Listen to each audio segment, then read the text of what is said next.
Robert Smith, welcome back to BBC Radio 6 Music. Hello. It's the eve of Songs of a Lost World's release, and the excitement is high. I think this should be a national holiday. What do you think? Every day's a national holiday in my house, so I wouldn't notice. How are you feeling as you're about to set these songs free into the world then, Robert?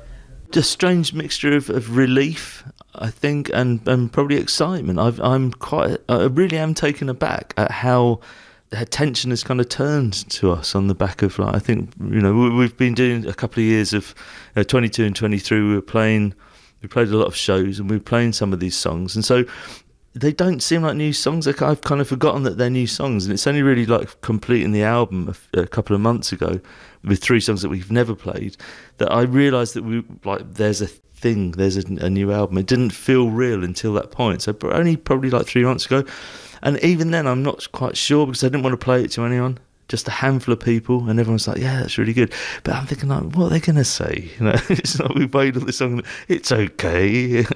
But it's very gratifying, you know, kind of seeing the excitement that surrounds the band. I'm not being, I never would have imagined that it would be at this sort of level. I really didn't. It's like, I thought we'd kind of drifted a long way away from where we are at this moment. So, yeah, it's great. And you've spoken about this album, and as you mentioned, played songs from it several times. A few times you've mentioned it when you said that you shouldn't have. You were excited about the prospect of a new album. So what's the moment of coming together for you? Is it now as the album is released, or was it when you were listening to the whole thing?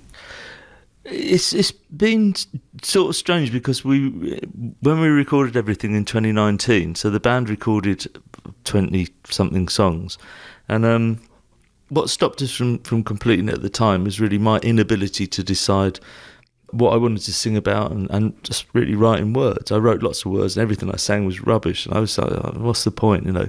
So we spent 2019 playing festivals. It was great, and I had such a good time. You know, we were probably some of the best shows we've ever played as a band. And at the end of 2019, I thought, right, I'll turn my mind to, you know, finishing these songs off. And then COVID happened. You'd think that'd be the perfect time to get everything done. What else am I going to do? And actually, for like 18 months, I did absolutely nothing to do with the album. I just read books, wandered around outside. It's an awful time. I lost, like, my entire older generation of my family died in the first few months of the first round of COVID. So it was not really sweetness and light, but when I look back on it, it's a really, really strange period, and we emerged from it, and the others like, you know, have you finished what you were doing? I was like, I honestly haven't even started. So we picked up, and I thought, let's just play the new songs in front of people. Let's just rehearse. Let's go on tour. So I booked all the dates, and I thought, we'll play the new album to people as we go along. We'll introduce new songs, and by the end of it, you know, I'll know that it all works. Which is kind of what we did, although we only got to 5 songs. We did play, I think, 7 new songs, maybe 8, but they haven't made it onto this album. They'll be on the next one. So the 3 songs that we've never played in front of people that are on this one are really because Mary wanted them. Oh, yeah. She kind of picked their own in order, because I was finishing songs. I wanted to finish everything, because then I thought that's only fair to all the songs, like they're all, you know, little children. I thought, like, I don't want to pick favourites, so I thought, well, I'll finish them all, and then I'll choose, like, and Mary gets the final word. Well, she was like, you're never going to finish all these songs. It's like, you know, it's another 3 years until you finish all the songs. So I was finishing the really big doom and gloom ones, and she was like, you know, do some of the other ones. So she was right, because I think I would have ended up with something which is a bit too much, actually. So some of the songs that we played on tour, like It Can Never Be the Same was one of them, and I think one was called Another Happy Birthday.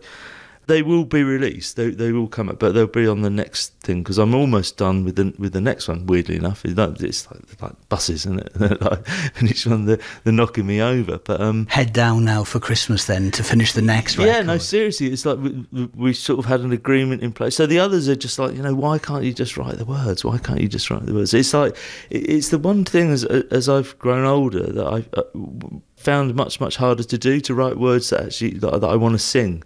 I can write words, but I don't really feel like singing them. So to arrive at that point where I think it's worth singing these songs, it has become really, really hard.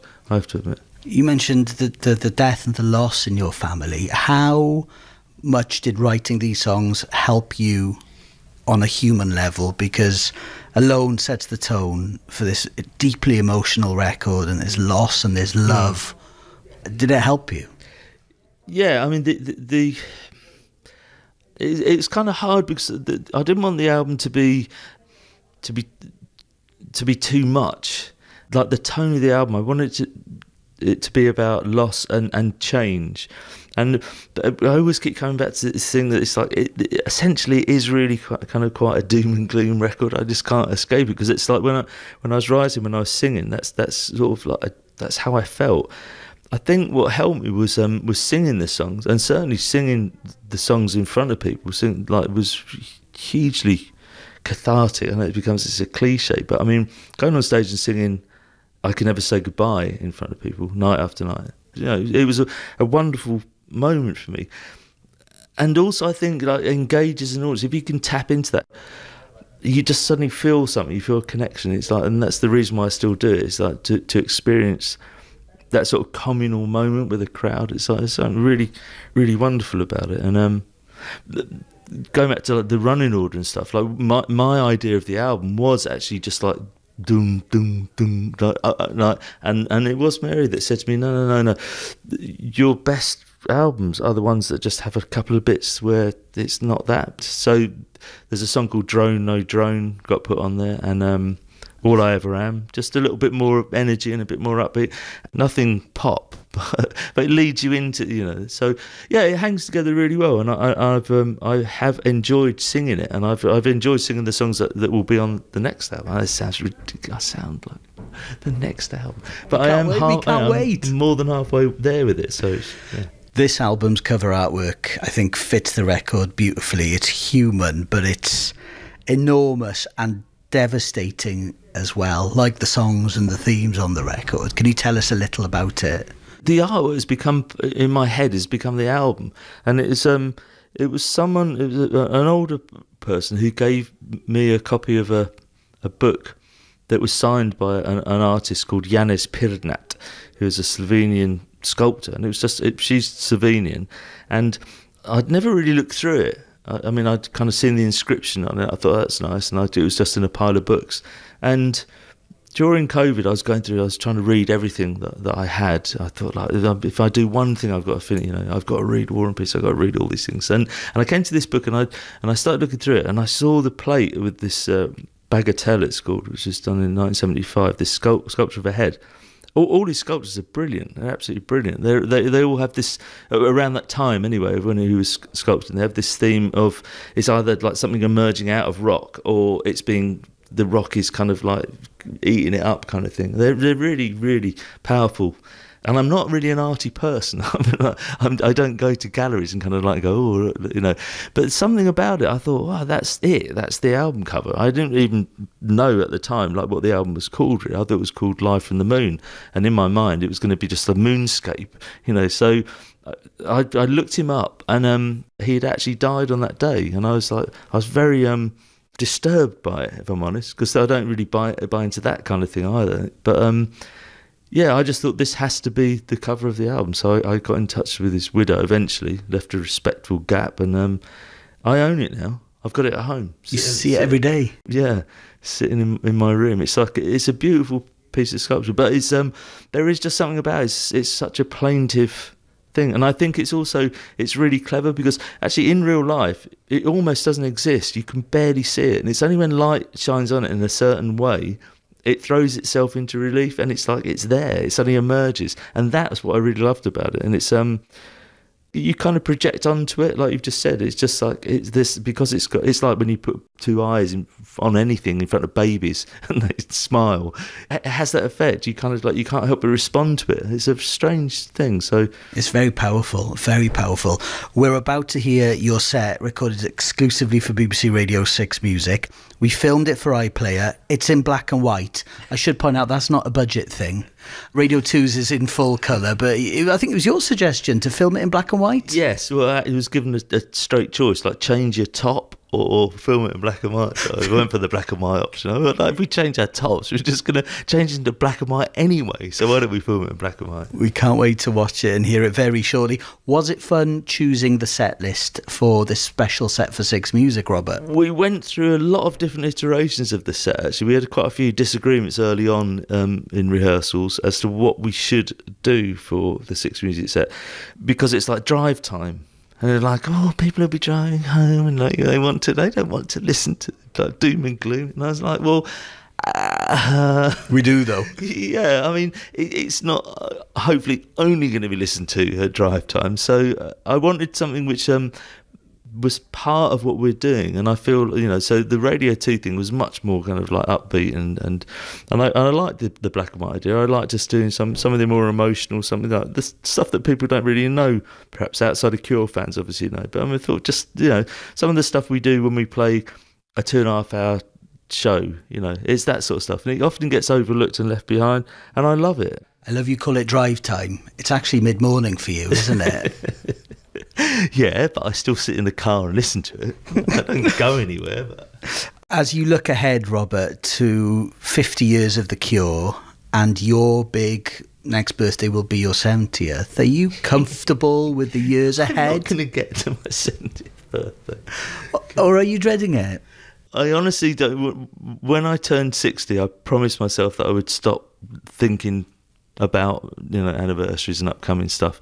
It's kind of hard. The Cure thing, the Cure anniversary of like we'll get to 50. I was kind of I had my tongue in my cheek a bit when I was saying all that, because I thought, well, honestly, I'd be really happy if I get to Christmas. The band's gone through an awful lot in the last year, and you know, I'm making light of it, but it becomes a thing. You are inevitably encouraged within your own self to just to think more about the day to day than you are about what, you know, like, so I'm looking forward to Christmas. No, I'm not really looking forward to my 70th birthday. If we get to my 70th birthday, I'm quite happy to, like, for you to blow out the candles. But yeah, I don't think it's tempting fate, but I really just, I'm enjoying what we're doing at the moment, and I don't really see any point in looking beyond it. For me personally, finishing a second Cure album, like, I'm almost there with it, is the only thing that I've got. Once I've done that, then I should take a deep breath, and then I'll look up. But until I finish that, I'm not bothering about what comes next. You curated Meltdown in 2018. Mannix, Deftones, Nine Inch Nails, a lot of your favourite newer bands played as well. Drala, Twilight Sad, who I know you adore, The Anchoress. And Meltdown reignited something in you, did it? Yes, it definitely did. The whole experience of not just listening to new music, but actually engaging with the people who made the music. It had an enormous effect on me. I mean, there was a point around that time, around 2018, talking about anniversaries, where I was thinking it's the 40th anniversary. It's a great time to stop. You know, it's like we're probably not going to make it to the 50th, so let's just stop at the 40th. We did the Hyde Park thing, we made a film and everything. But in the course of doing Meltdown, which was like a few months prior to that, where I was getting everyone kind of on board, I invited the Rolling Stones. They didn't say yes. So they're the only ones that turned me down. It was great. I was like meeting all these people, like talking to all these people, and reminding myself constantly of why I loved doing what I'm doing. You know, it's like why I started doing it and why I was still doing it. So, and is it the culture? Was it the culture of being with bands and the anticipation of a next release, especially with the newer bands that you've supported over the years? I just think that how fabulous they were and are. It really is that simple. It's like I'm still like a huge music fan. You either are or you aren't. And I mean, when I was young, I used to just, everything was about going to see bands and going to see artists. So it's like it hasn't really changed. It's easier being me. I don't have to save up for a ticket, but actually just engaging with people. It's the same as when we're rehearsing and we use it like a big rehearsal room, which has got lots of rooms in Brighton, and people come and go, and like, and you see everyone's really like excited, and because it is easy as an older band, particularly a band as old as this, just to lose sight of that, just to kind of go through the motions. So, and it's kind of down to me to make sure that we don't slide into that kind of comfortable mindset. So the other thing, I'm a bit of a tyrant. I think I mean they wouldn't say it, but I know they do. But you want to come off stage thinking that I couldn't have done that better. You're here at the BBC Radio Theatre. Can I ask you, how important has the BBC been to you during your life? Because I remember you covering for John Peel towards the end of his life. I think it was on the night he died, actually. Yeah. I mean, you did several sessions.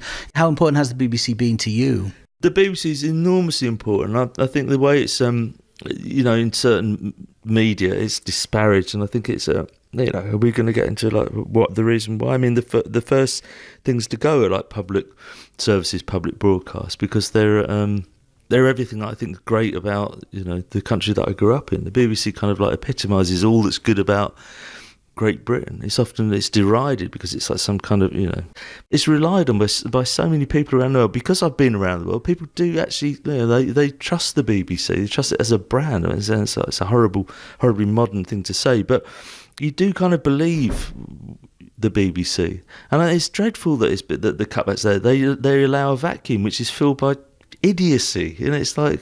But with music, like, the BBC's been there since The Cure's beginning, has it? Yes, I mean, from our own perspective, as a band, the BBC was everything. Top of the Pops and Peel sessions, and then onto like Kid Jensen, and in those days, that's the only way of reaching a wider audience for us. So and particularly with Peel in the early days, it was a lifeline for all the punk bands and the post-punk bands, because there was really no other way of getting. We played up and down the country, over and over and over, and then we started going around the world. And there were iterations of the BBC in different countries, particularly in the more sort of, I suppose, liberal-minded countries. Like Holland had a radio station which was kind of similar to the BBC. I don't know that now it's there's this kind of concession to modern media, which, I mean, the BBC obviously is everywhere. Over the years, I feel that the people running the BBC don't really understand the power of what the BBC is. They're too defensive about it. They should be much more aggressive about what a fantastic thing it is. They're always like, on the defensive. It should be much more aggressive, I think, in kind of projecting itself around the world than it is. Congratulations on Songs of a Lost World. Thank you for the new album. We can't wait to hear what's next. And for this very special concert, it's coming up. From all of us, Robert Smith, thank you so much. Thank you very much. Thank you. A huge thank you to Robert Smith for taking time to talk to us. Such a pleasure to sit down and meet him.